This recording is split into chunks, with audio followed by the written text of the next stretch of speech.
My children celebrated my death by clinking champagne glasses over my lifeless body. But they didn't know an angel had just resurrected my soul, and I was watching their celebration from a place they couldn't see. This happened just a few months ago. My two children, Leonard and Sylvia, along with their spouses, stood around my bed. My body lay still, seemingly devoid of life, but their faces showed no sorrow. Instead, their eyes gleamed with pure greed and triumph. Leonard uncorked a bottle of expensive champagne, a vintage Dom Perignon, and he and Sylvia clinked their glasses with a chilling smile, as if they had just won a great war. To them, I was no longer a person. I was a problem, the last obstacle standing between them, and a fortune beyond their wildest dreams. They thought they had finally overcome me, but they had no idea that my spirit had been revived by a divine miracle. They believed they were masters of their own destiny, carefully orchestrating my demise in our sprawling Victorian home in the suburbs of Scarsdale, New York. But they were about to learn that a single, heartfelt prayer from a mother's lips is more potent than any poison they could brew. That prayer, a desperate plea in the face of ultimate betrayal, was about to unravel their meticulous scheme and transform all our lives forever. They thought they were taking everything from me, my life, my legacy, my future, but in a miraculous twist I could have never foreseen. I was about to be put in a position of grace where I, their intended victim, would be the only one who could save them from the cold, harsh reality of prison. This isn't just a story about betrayal and a miraculous escape. It's a testament to how God's grace can turn the deepest pain into the most profound purpose, and how forgiveness can bloom in the most poisoned of soils. My name is Clara, a 72-year-old widow. My two children, Leonard and Sylvia, along with their spouses, were all I had left after my beloved husband, Arthur, passed away. Arthur, a brilliant inventor who had worked for General Electric for decades, had left behind a vast estate. Not just our grand old mansion, but a huge portfolio of patents and investments, including the rights to his revolutionary energy device. This fortune was mine for as long as I lived, and only after my passing would it be divided equally between Leonard and Sylvia. They thought they had found a shortcut to this fortune, but they were about to learn that they had gravely underestimated the power of a mother's love and a divine miracle. Before we continue, make sure you follow our page so you don't miss our next true stories. And if this story resonates with you, please hit that like button, share it with someone who needs to hear it, and let us know where you're watching from in the comments. Your support helps us share these messages with more people who need hope. The transformation of my children from loving offspring into impatient heirs was a gradual, insidious process, like a slow-acting poison itself. It started subtly, with casual remarks about my longevity and their own struggles despite their comfortable lives. Leonard, my eldest, a meticulous chemical engineer, began to frequently discuss the complexities of Arthur's patents, subtly emphasizing how much easier it would be to manage the estate without distractions. He'd check his investment portfolio on the Fidelity app and lament about the sluggish market, making pointed comments about how a lump sum from my estate could help them get ahead. Sylvia, my daughter, a sharp-witted marketing executive, would often comment on how tired I looked, suggesting I deserve a long rest after Arthur's passing. Their spouses, Daniel and Eleanor, echoed these sentiments, their eyes gleaming with an avarice that was barely concealed as they drove up in their new Mercedes-Benz S-Class. Their visits, once filled with genuine affection, became shrouded in an unsettling undercurrent of scrutiny. They meticulously cataloged my habits, my daily routines, and especially my dietary preferences. They knew I was a creature of habit, particularly fond of my nightly herbal tea.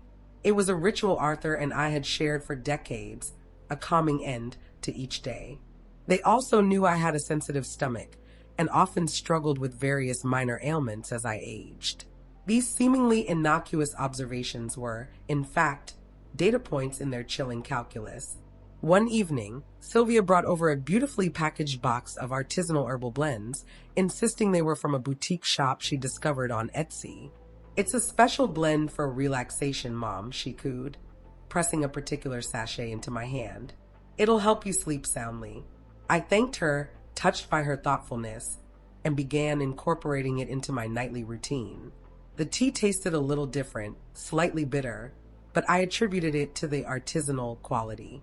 Unbeknownst to me, Leonard had been secretly visiting a remote, abandoned chemical plant outside of Houston, Texas, where he had access to specialized equipment.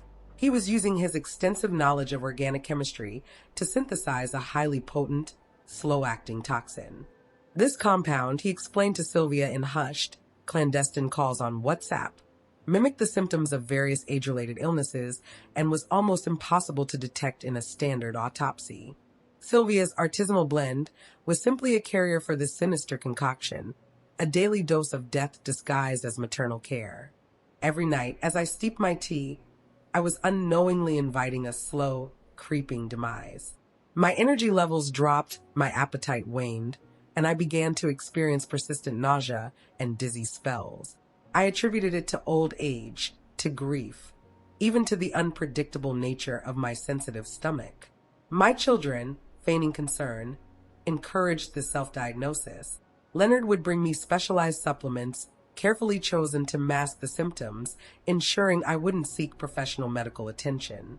Sylvia would fuss over my pallor, gently suggesting I simply needed more rest, subtly isolating me further from my friends and neighbors.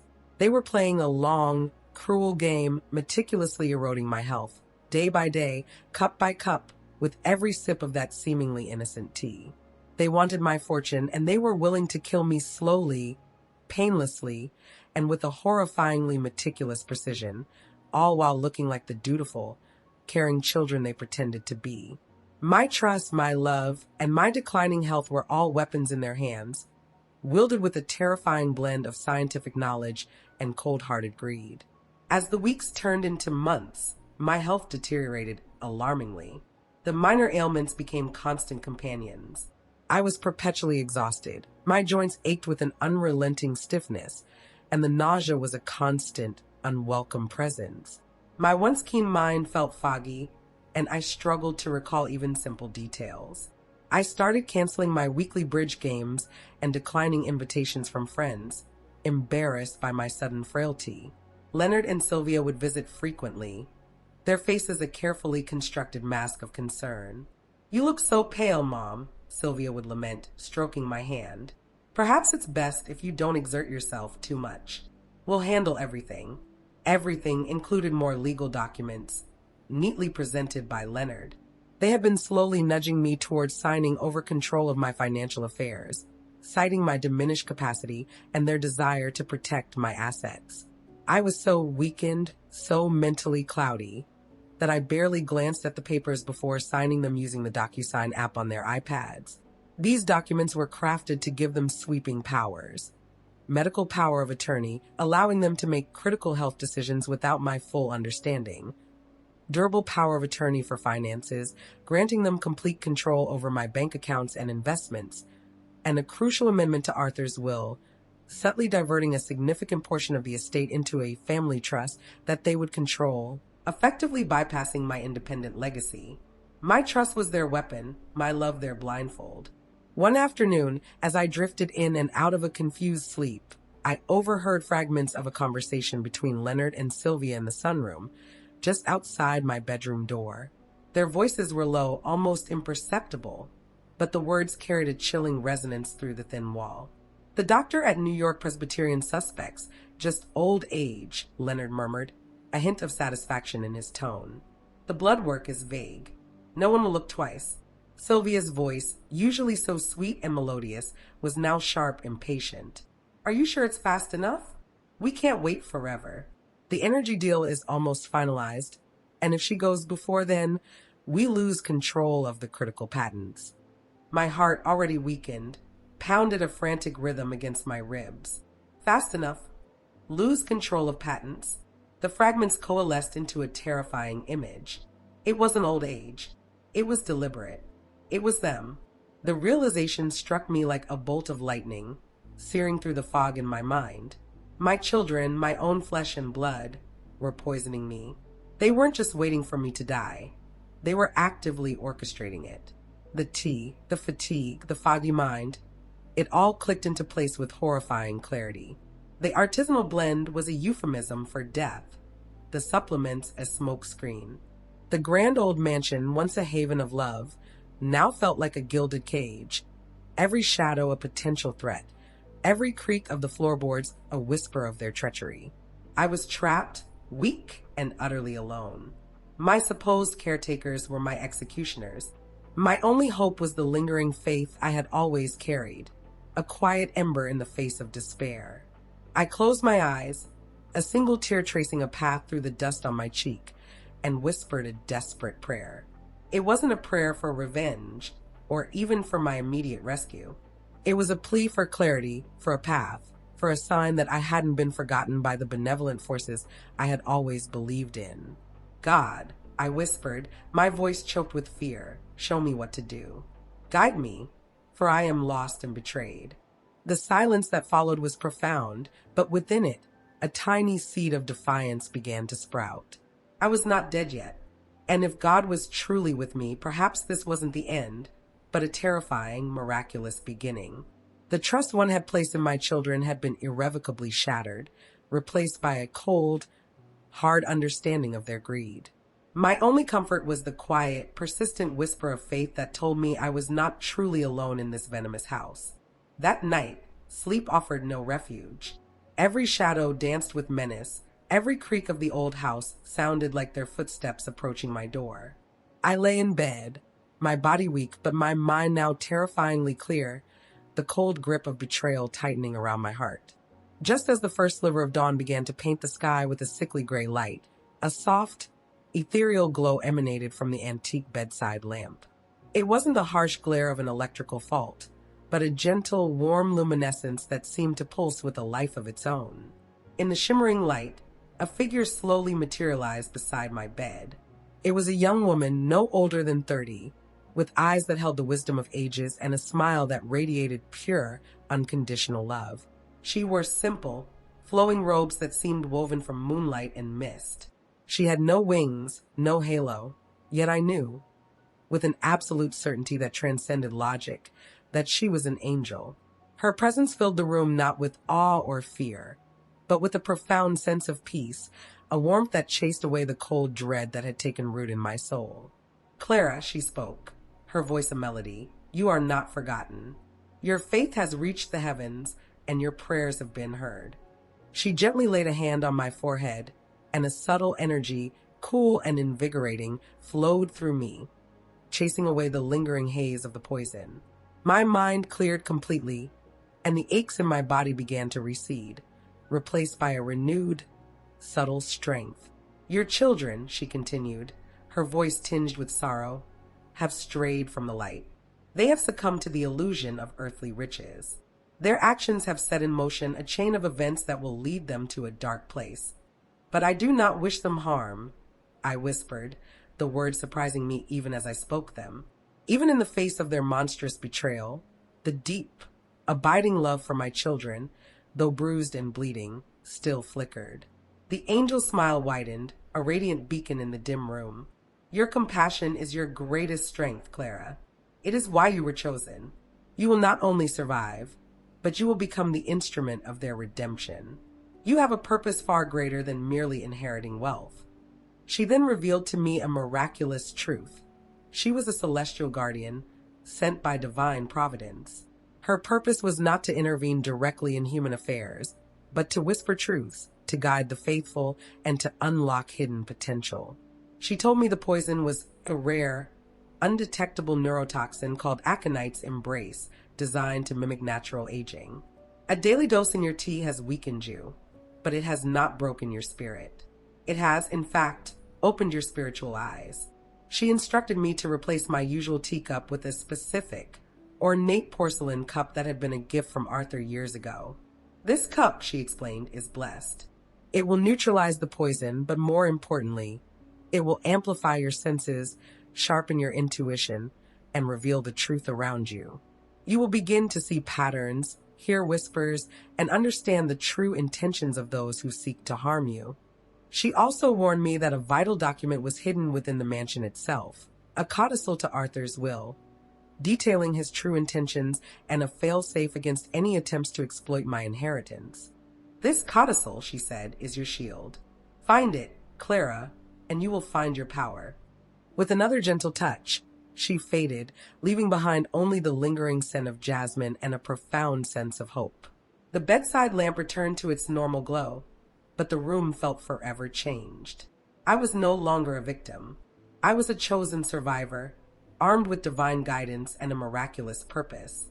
My faith had not just saved me from death, it had given me a new life, a new vision, and a mission to save the very people who had tried to destroy me. Armed with the angel's revelation and the miraculous power of Arthur's blessed cup, I began my new life as a silent, observant warrior. Every morning I would prepare my tea ritualistically, but now with a profound difference. The first sip from the ornate Lenox porcelain cup, its surface gleaming with an otherworldly sheen, felt like a jolt of pure energy, a clear, cool stream washing away the last vestiges of the poison and sharpening my senses to an astonishing degree. The world around me, once a blurry haze, now came into vivid, almost overwhelming focus. I could discern the subtle shift in Leonard's breathing when he lied, the flicker of avarice in Sylvia's eyes when she spoke of my comfort, and the hushed, impatient whispers of their spouses as they plotted my demise. My physical recovery was equally miraculous. The aches and pains vanished, my energy returned, and my mind, once foggy, was now sharper than ever before. I started taking long walks in the garden, tending to my hydrangeas with a vigor that surprised even myself. My children, seeing my renewed vitality, were perplexed and frustrated. Their carefully orchestrated plan was failing.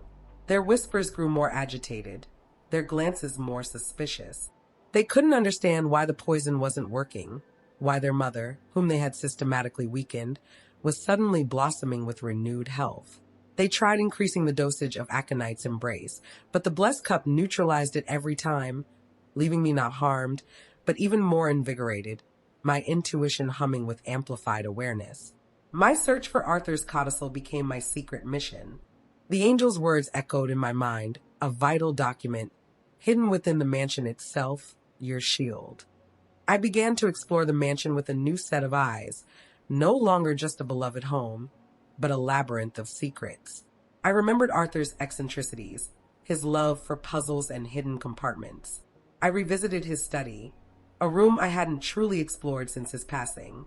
I ran my hands over the spines of his antique books, the carved wooden panels of his desk, the intricate patterns of the fireplace mantel.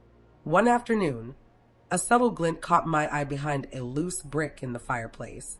My heart pounding with anticipation, I carefully dislodged it, revealing a small, velvet-lined cavity. Inside was a single, aged parchment, Arthur's codicil.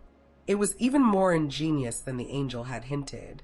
The document wasn't just an amendment, it was a comprehensive dead man's switch, a meticulously detailed set of instructions. It revealed that Arthur, acutely aware of his children's burgeoning greed, even before his passing, had anticipated their potential betrayal. He had set up a complex ethical trust that would be triggered upon any proven attempt to harm me or manipulate my will. This trust, managed by an independent legal firm, held the true power over his vast fortune, including the critical energy device patents. The codicil stipulated that if any of his direct heirs were found guilty of elder abuse, attempted murder, or wire fraud against me, not only would they be immediately disinherited from his entire estate, but the evidence of their crimes would be automatically submitted to the authorities, triggering a full criminal investigation. Furthermore, the energy device patents worth billions would be immediately transferred to a global humanitarian foundation dedicated to providing sustainable energy to underserved communities worldwide, Arthur's true legacy. The impact of this discovery was staggering. My children hadn't just plotted against me for an inheritance, they had unknowingly set themselves up for absolute ruin. Their greed had not only ensured their disinheritance, but had created an automatic mechanism for their legal downfall. This was the poetic justice, the divine twist the angel had hinted at. My pain had been a crucible, and from the ashes of their betrayal, a new truth had emerged, a truth that exposed their darkness and simultaneously forged my new, powerful purpose. I held in my hands not just a document, but the fate of my entire family, and the power to unveil a truth that would shake their world to its very core. The weight of it was immense, a heavy mantle of responsibility that I, the intended victim, now wore. The angel's intervention had not just saved my life, it had armed me with the ultimate tool for justice, wrapped in the profound understanding of God's intricate and unwavering plan. The air in the grand dining room was thick with tension. I had called a family meeting, a request that my children, now thoroughly confused by my inexplicable resurgence of health, reluctantly agreed to. They sat around the antique mahogany table, their faces a mixture of forced smiles and barely concealed frustration. Leonard cleared his throat. "Mom, we need to talk about your recent recovery. It's truly remarkable, but perhaps you should consider slowing down again. You've been quite active." Sylvia, ever the manipulator, added, "Yes, Mom, we're just worried. We've been thinking perhaps a nice, quiet convalescent home, just for a few weeks, to fully regain your strength." Her words, once sugar-coated, now tasted like ash in my mouth. I looked at their eyes, no longer seeing my loving children, but the cold, calculating greed that had consumed them. I took a deep breath, the blessed tea still warming my core, and placed Arthur's codicil gently on the table, sliding it across to Leonard. The rustle of the parchment seemed to echo in the silent room. "No, my dears," I said, my voice steady, betraying none of the turmoil within me. "I believe we need to talk about Arthur's true wishes." As Leonard's eyes scanned the document, his face drained of color. Sylvia gasped, her hand flying to her mouth, her carefully constructed facade crumbling. The sheer brilliance and foresight of Arthur's dead man's switch, the ethical trust, the disinheritance clauses, and the automatic criminal investigation, it was all there, laid bare. They saw not only the immediate loss of their inheritance, but the looming shadow of prison. Leonard crumpled the paper in his hand, his eyes wide with disbelief and horror.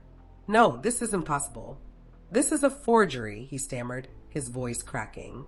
"It is very real, Leonard," I replied, my voice calm, almost detached. "And every detail of your scheme, every dose of aconite's embrace in my tea, every forged document you made me sign, it's all documented. The ethical trust is already active, constantly monitoring for any attempts to subvert Arthur's true wishes. All the evidence of your actions has already been securely transferred to the independent legal firm Arthur appointed. They have a mandate to submit it to the authorities the moment any harm comes to me, or if I don't appear for an annual check-in with them." Silence descended, heavy and suffocating. Their faces, once filled with avarice, were now etched with raw terror. Leonard was breathing heavily, his eyes darting around the room as if searching for an escape. Sylvia stared at the codicil, tears streaming down her face, not of remorse, but of shattered dreams and impending doom. They realized the profound trap they had set for themselves. They had tried to poison me for my inheritance, but their own plot had become the instrument of their undoing, leading them straight to the precipice of prison.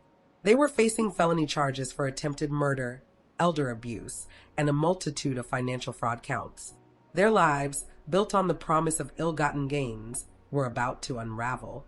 But you can stop it, Mom," Sylvia pleaded, falling to her knees, clutching my hand. "You're the only one who can save us. Please, don't let this happen." Leonard, his face pale and clammy, nodded desperately. "We made a mistake, Mom. A terrible, terrible mistake. Please have mercy." I looked at them, my children, broken and terrified. The angel's words echoed in my mind. "Your compassion is your greatest strength, Clara. You will become the instrument of their redemption." I had the power, the undeniable, absolute power, to send them to jail, to watch their lives implode as they had planned for mine. Justice demanded it. But my heart, guided by a faith that had weathered the storm of betrayal, spoke of something more profound, forgiveness. "I can save you from jail," I said, my voice barely a whisper, "but only if you choose a different path. A path of true repentance, of service, and of rebuilding not just your lives, but your souls." The choice now was theirs. And for the first time in a long time, the silence in the room held a fragile glimmer of hope, a chance for redemption born from the ashes of betrayal. This is a story about the insidious nature of greed, the profound depths of betrayal, and the miraculous, transformative power of faith and forgiveness. It's a testament to the fact that even when those closest to us stray into darkness, a mother's love, guided by divine grace, can illuminate a path to redemption. My children's attempt to poison me for earthly riches led them to the brink of ruin, but it also became the catalyst for their reckoning and, perhaps, their ultimate salvation. My journey from intended victim to an instrument of divine justice taught me that true wealth lies not in material possessions, but in the unwavering strength of one's spirit and the boundless capacity for compassion. I had to choose forgiveness, not because their actions deserved it, but because my own soul yearned for peace. In offering them a chance at redemption, I found a freedom far greater than any inheritance could buy. Their arduous journey back from the precipice of despair, guided by the difficult path of humility and service, is a testament to God's unending mercy and the possibility of a second chance. And for that, I am eternally grateful. If this message resonated with you, I pray you'll do a few things for me. Please, follow our page so you don't miss our next true story. Give this video a like to help us spread this message of hope. Leave a comment below and share your thoughts on the power of forgiveness and second chances. Your support helps us reach more people who are going through their own trials and seeking their own path to redemption. Thank you, and may God bless you.